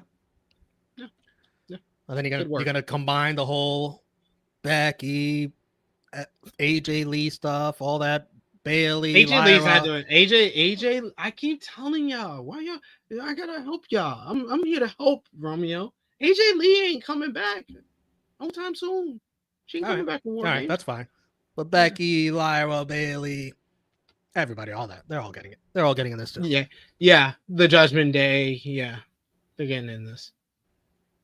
So who would be the teams? Let's think about that. Well, then you also got to think about SmackDown, Tiffany. Yeah, you got to think about how Vaquer. To shift, because you got to if you're gonna do the Raw women, you got to have Rhea, Io, and Stephanie, and then that means you only can do 2 baby faces from the SmackDown side. So that's Tiffany, Rio, Stratton, Steph. Tiff is a must. Tiffany Stratton, and the returning Bianca Belair. Let me fill out the heel team first, because that might be easier. Okay. Asuka, So the heel Kairi, team. Becky.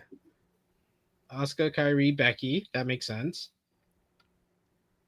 They can throw Nia Jax in there. Maybe we get one of the Judgment Day, or both, Which would be Roxanne for sure. Yeah, it would be Roxanne. I think they could do both. Maybe they do both. Yeah, they get them both. Yeah, you got room to get them both. So put them both. That's in 5. There. So that's already Right. maxed out. Yeah. And then we have Rhea, Io, Steph, Tiffs. We need one more. Returning Lyra, Bailey. Somebody's gonna be left out. Yeah, I don't think Lyra and Bailey. I mean, you can put Lyra and Bailey because you got the Judgment Day on the other side, but unless who would it's be? like, okay, Tiffany maybe has her own championship match on the card. It's not in this. Yeah. And then you put Lyra You Bailey. do that. You do the returning Bianca Belair challenges Tiffany for Survivor Series. There you go. Bam, we booked it. Yeah, there you go. There you go. Yeah, it makes sense. It's a big match. Hey, we helped y'all. When WWE does it, it's not going to make as much sense as we just did. And by the way, go ahead and beat Tiffany because I'm done with that. I'm ready. Yeah. I'm over it. I'm kind of over it. Yeah, I'm like, come on, we're done. We're done here. Yep, we're done here.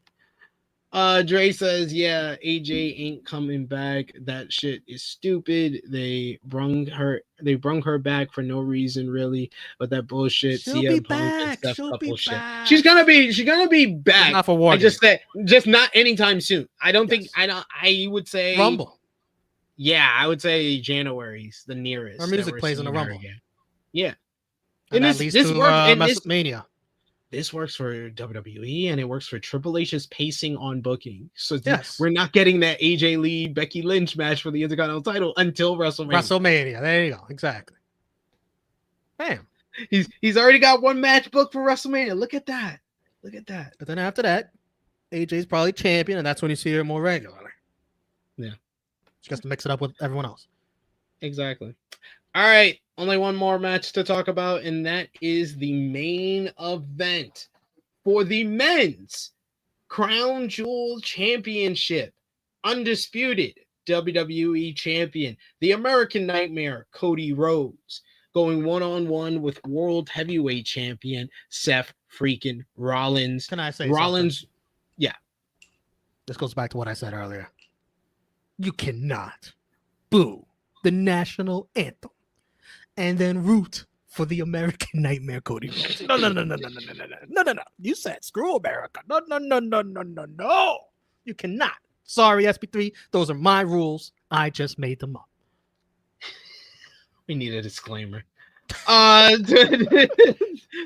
minutes it was between. The breaks in between matches are ridiculous. No, I love them. I love them. No. I know you do because you like to do shit in between matches. But listen, folks. There are 3 things you could do. 1, you go to the bathroom. 2, you get yourself something to eat, a refreshment, a beer, a cold one, whatever. Go to the bathroom. That only takes like 5 minutes at best. You still got 15 minutes. Here's the biggest thing. I know you fuckers love scrolling through your phone. I know you do. Scroll through your phone during the commercial instead of during the match. That way you can watch the match, have your eyes on the match. You don't have to scroll through your phone during the match. You scroll through the phone on the commercial break. Then once it's over, put your phone down because that's a pet peeve of mine. People scrolling through their phone while a match is going on. Watch the damn match. Your excuses for WWE's ads is ridiculous. This is my timing. Rollins wore the watch that Rhodes gifted him to the ring. He wore it on his wrist tape. He dramatically removed it and removed his entrance attire, revealing that he had basically tights that were a tribute to his to his 2022 trilogy with Cody Rhodes, where the print, the tiger, the like tigerish white and black print is from WrestleMania 38, and the polka dots from Hell in a Cell 2022. Yeah, I did not notice all this. Good. All right. Okay. Because I was wondering, this is very wacky. What the hell is all this? Okay, it makes sense. And I didn't even notice the polka dots till now. So yeah, okay. Nice. There was always so dramatic, bro. He's always so dramatic. My goodness. There was an unintentionally funny moment early in the match where, after getting slammed by Rhodes, Rollins tried rolling out of the ring, but his head collided with the referee's foot. The referee checked on a frustrated Rollins, who brushed him off and rolled out moments later. Rollins' frustration grew because the fans started calling him a wanker. The crowd loved Rhodes and cheered as he kept getting the better of Rollins, kind of telling the story that he was in Rollins' head early on. Rollins confronted Barrett and then shoved Cole down into his chair. Rollins was pissed at Barrett for highlighting the wanker chants on SmackDown. Rollins attacked Rhodes from behind as he checked on Cole. With Rhodes draped over the barricade, Rollins hit a double stomp to his shoulder. Fans cheered when Rollins knocked over the Prime bottles, though.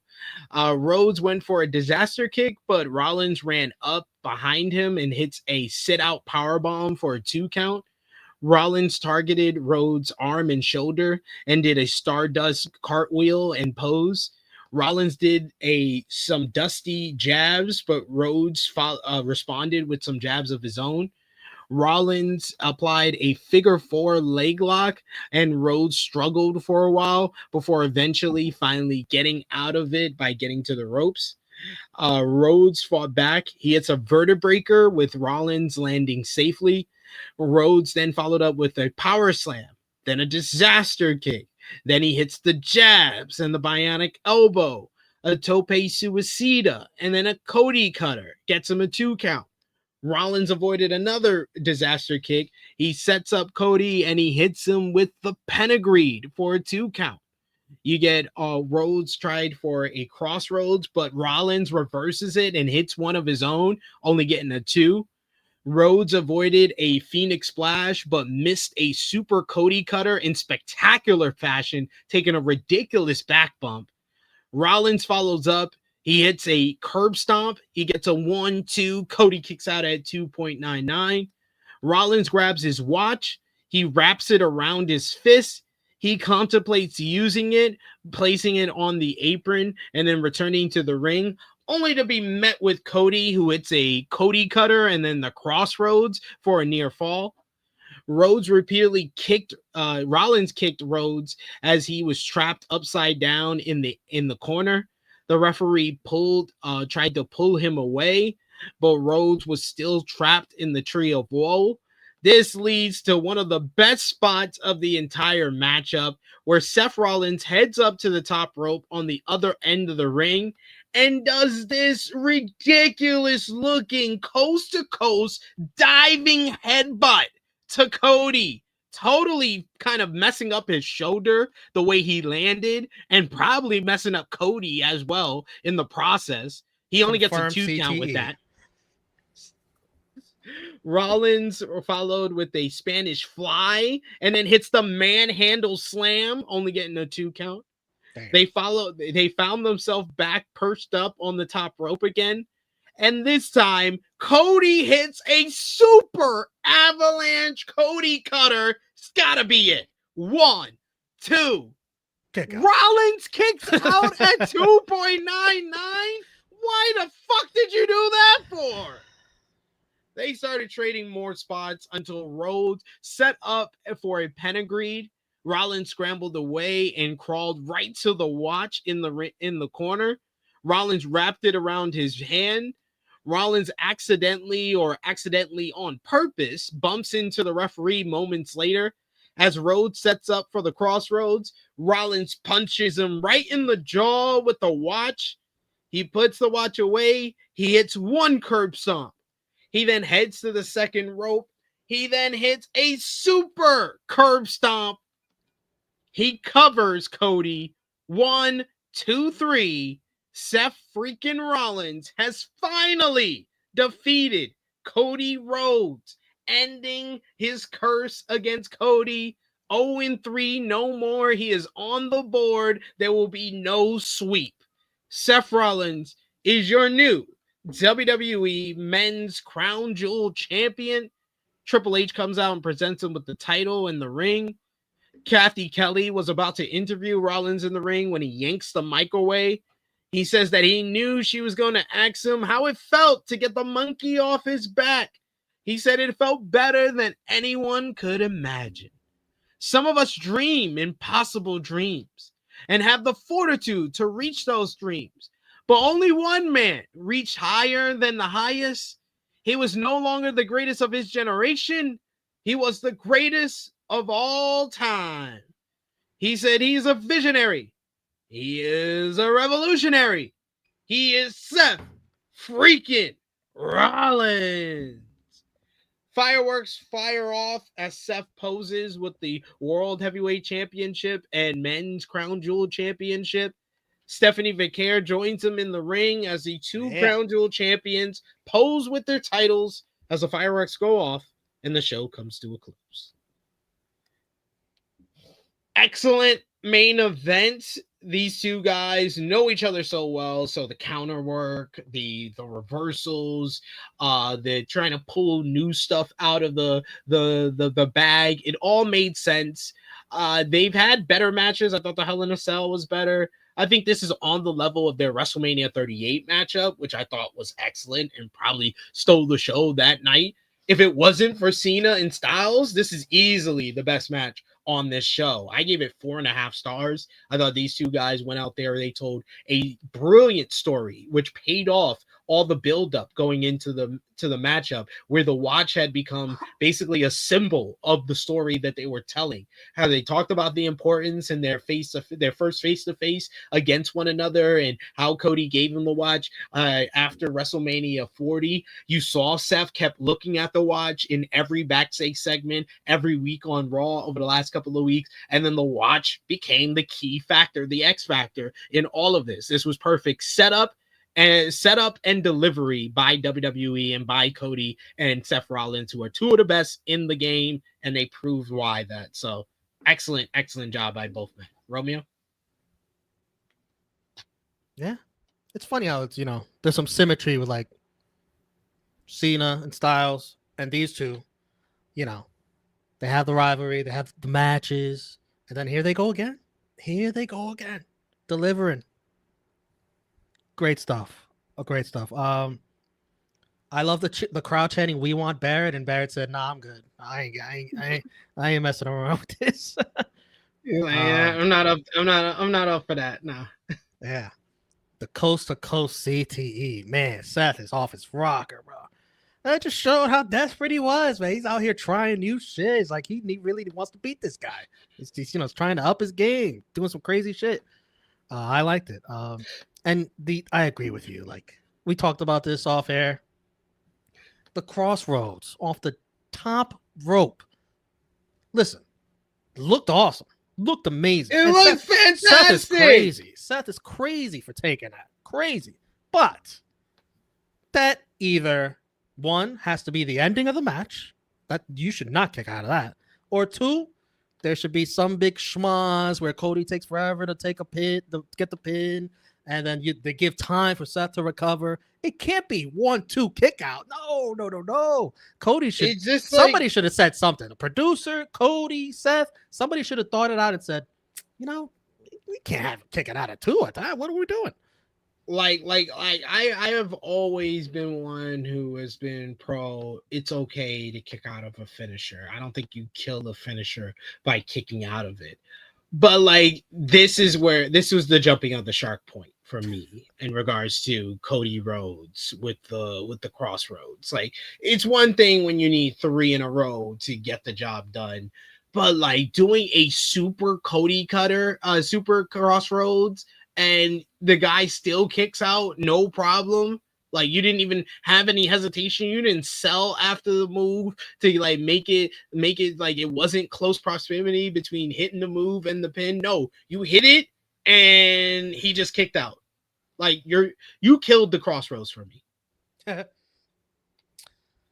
I like the using of the watch. The watch stuff is it's better callbacks to the story than the garbage they tried to do with The Rock with the damn whatever garbage that never paid off for jack shit. It also made the stakes mean more, in case you're one of those people, well, there are a lot of people that don't really care about this Crown Jewel Championship. They made the stakes mean more. The build was never about the Crown Jewel Right. Championship. So Right. They made it personal with Seth Rollins, which, the Avalanche Stomp was cool, and he did it. I mean, he cheated. Let's not forget that. Let's put another asterisk behind this one, folks. He cheated. Hello. But he did it. That seems to be the Vision way. I mean, help. Like it's kind of what they do. Like I saw somebody tried to tell me that this was Seth beating Cody clean as a sheet. I was like, I wouldn't say that. I wouldn't say that. No. He cheated. And more setup for the War Games. Roman's pissed he got cheated. Cody's gonna be pissed he got cheated. I'm surprised because my thoughts, all these Austin Theory rumors, I thought maybe we'd see him. He'd help out Seth. Seth would be like, "Oh, I told the Vision don't interfere." And then he's like, "Oh, I don't know. There's Austin Theory. What are you doing?" And then it's like, "All right, you want to be part of the Vision? Okay, there we go." Some bullshit. I thought it'd be like I was expecting a signal to the back, like Heyman from the segment earlier. Yeah, played it off at least to pay that back, and it also would have been good story for like Braun and Bronson. They get the signal, but they don't come out. They listen to Paul Heyman. That adds layers to the story. I was expecting some of that. But yeah, I'm fine with all this. I think the crowd could have been a little hotter in my eyes, but they did exert a lot of energy for AJ Cena. Yeah, I thought the crowd was good in comparison to AJ Cena. Like, they were not going to be as loud as that. That was like the peak of the night. But I thought they were good for this main event. And I like the visual at the end of the two Crown Jewel champs together. I did see Seth mentioning that, Becky's going to be coming for that title, just so you know. So that was cool. Oh, we do have a super chat donation here from our good. Oh, you read this already?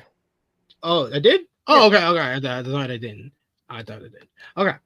But no, we've made it to the end of this review. So final call for super chat donations. If you want to show us some love, you could do so with a super chat donation before we sign things off here. And of course, we want you to sound off in the live chat as well as the comment section if you're watching us on demand, and let us know what you thought about Crown Jewel overall. What was your match of the night? Your MVP, your LVP, your moment of the night, whether you gave the show a thumbs up, thumbs down, thumbs in the middle, and out of 10, what did you give this morning's show? For me and Romeo, for WWE Crown Jewel 2025 in 3, 2, 1. Thumbs up across the board from both of us. Romeo, out of 10, what did you give this show? Ooh, 8.5. The only things I could say negatively is, Tiffany should have looked stronger. But I understand. I talked about it earlier. I understand. Stephanie's just ahead of her at this time. If Tiffany put more fight into the match, it would have been a better match. Would have upped the score. And the women's tag also. I understand the angle, what they're going for, I think. If that match was better, this is damn near a perfect show. If those two matches are just a little bit better. So, really not a lot to complain about. Still an enjoyable show. Enjoyable watch. Better than WrestlePalooza. Watch the... Didn't take much. Watched. This was better than Clash in Paris. I thought Clash in Paris was decent. A lot of stuff. This was better. This was better. This was up there. Now, how would you rank those three major shows? The three kind of like great shows from WWE as far as Evolution, Elimination Chamber, Crown Jewel. Evolution, Elimination Chamber, Crown Jewel.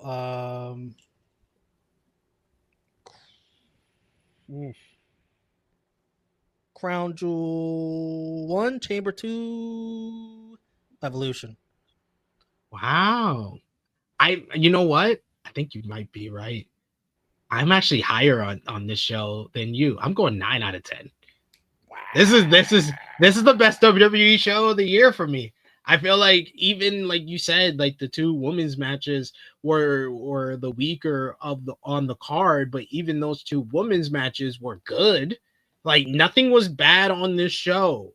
I thought match placement wise, pacing wise, like I said, the commercials are a little bit long in between matches, but at least you can time for that. Like you can time in between, all of that. I was inclined pushing more towards 8.5, but I remember I gave Elimination Chamber a 9. And I think this is on the level of Elimination Chamber, and I would probably give this the edge over Chamber. So I will give a 9 out of 10 to this show.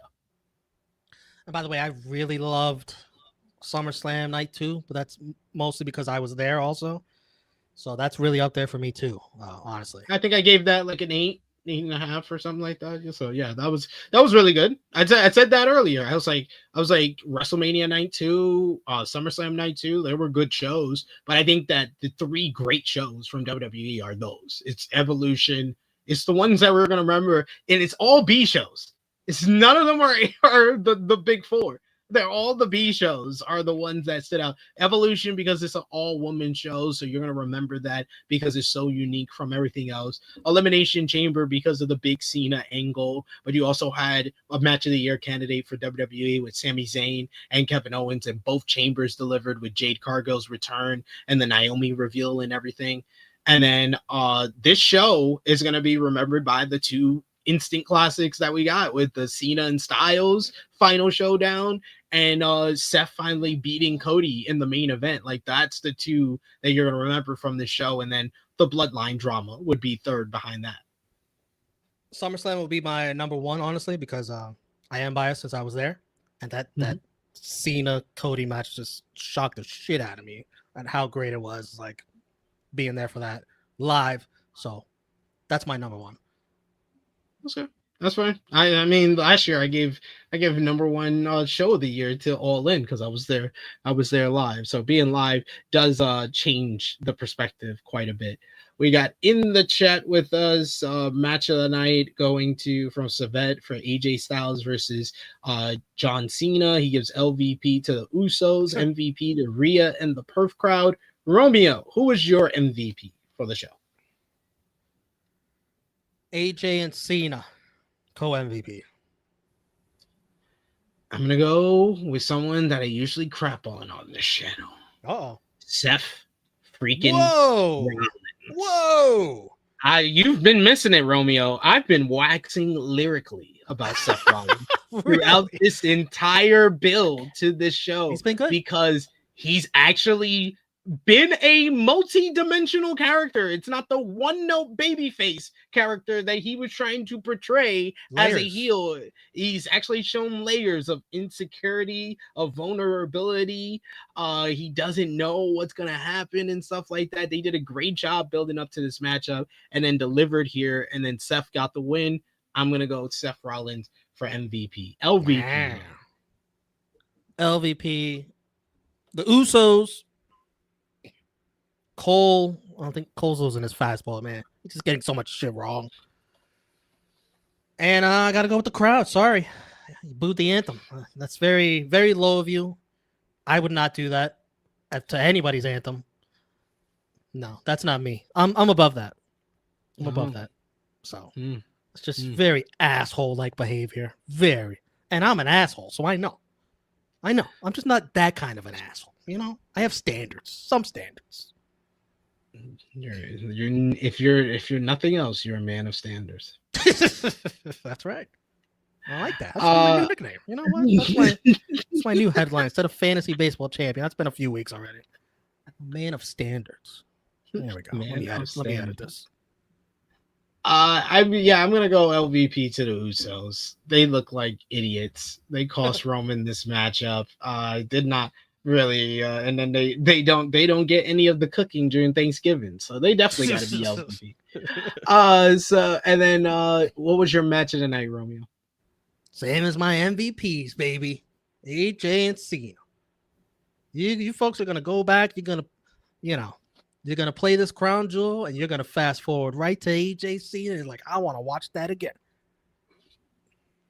It's easily one of the best WWE matches of the year. I definitely got to give it to AJ Styles versus John Cena. Off the top of my head, if I had to rank WWE matches this year, I would say one is Io Sky, Rhea Ripley, and Bianca Belair from WrestleMania.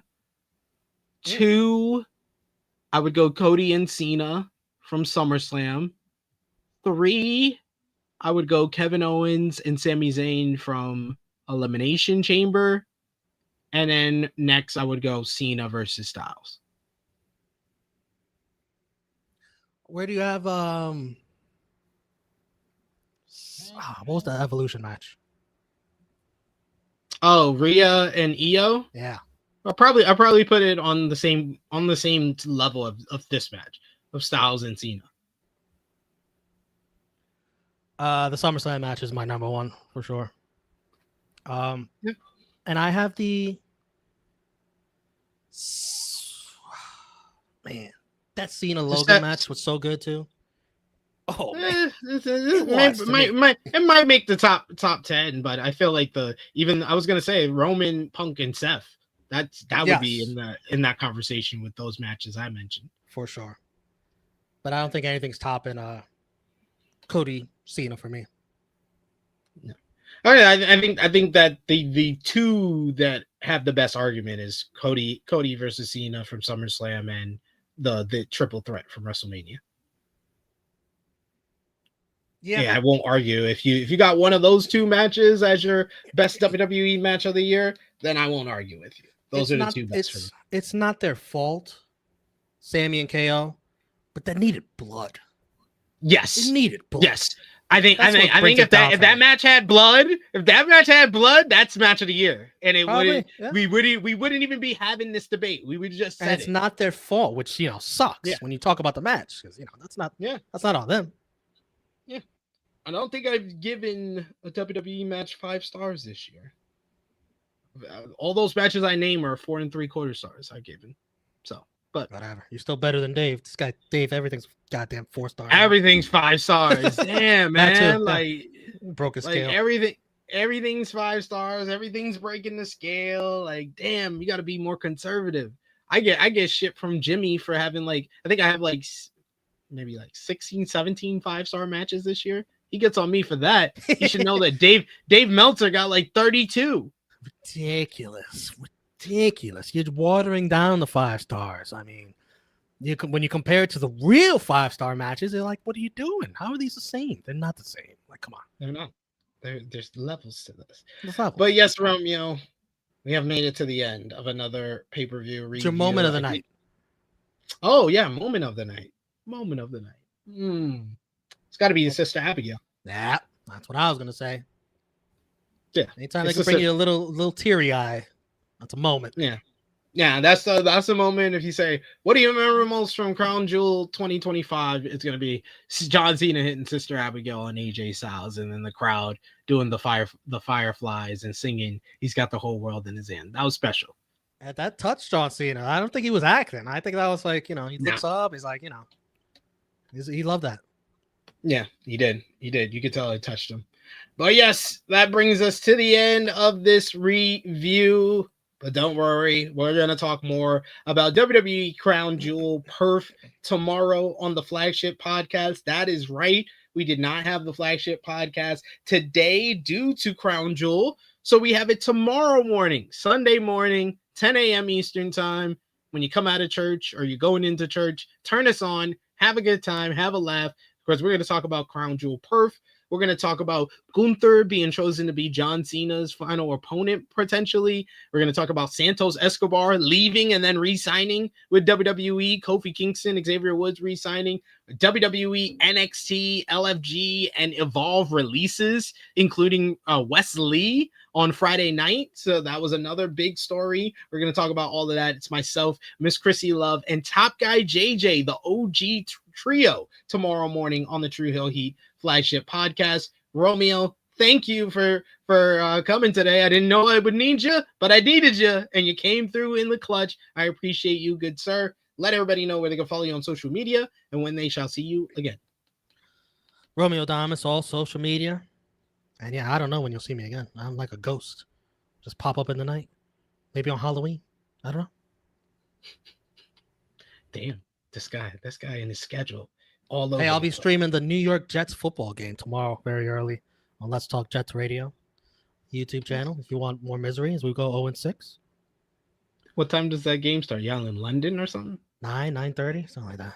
And then switch to True Heel Heat. Yeah, we'll watch There you both. Yeah. Get your phone and laptop. You know what? Don't even worry. The game will be over before True Heel Heat even begins. Start at 10. The game's at 9:30. The game's over. The game's over as soon as it starts. All right. This guy over here. You should just come pop on True Hill Heat afterwards and come play TikTok time with us. You would like TikTok time. I think you would like it. I bet. Who had the better career? We're playing who had the better career and peak year tomorrow. Between who? To be determined. Well, who had a better career is we do different matchups. Like we done Macho Man or Roddy Piper, Hulk Hogan, or Ric Flair. We did last time. I think we did Seth Rollins or Kenny Omega. So yeah, it's fun. Fun stuff. Yes. But we got Dion who says, "Will we see Romeo before the Usos see Roman again?" Was that Christmas? Yes, you damn sure will. I love y'all. I love you, Romeo, but I don't want to see you to Christmas. You said that to me. That fucking break my heart. Romeo, thank you so much for joining us. Thank you to Rob. Wilkins. Yeah, he tried. Yes. Thank you, Rob Wilkins, for trying to join us as well. And thank you to all of you. Remember to drop the thumbs up, comment down below if you're watching us on demand, and remember to join us tomorrow morning, 10:05 a.m. Eastern Time, the True Hill Heat flagship podcast. But it is me, your True Hill Phenom, SP3. This has been our WWE Crown Jewel 2025 review. We are signing off until next time.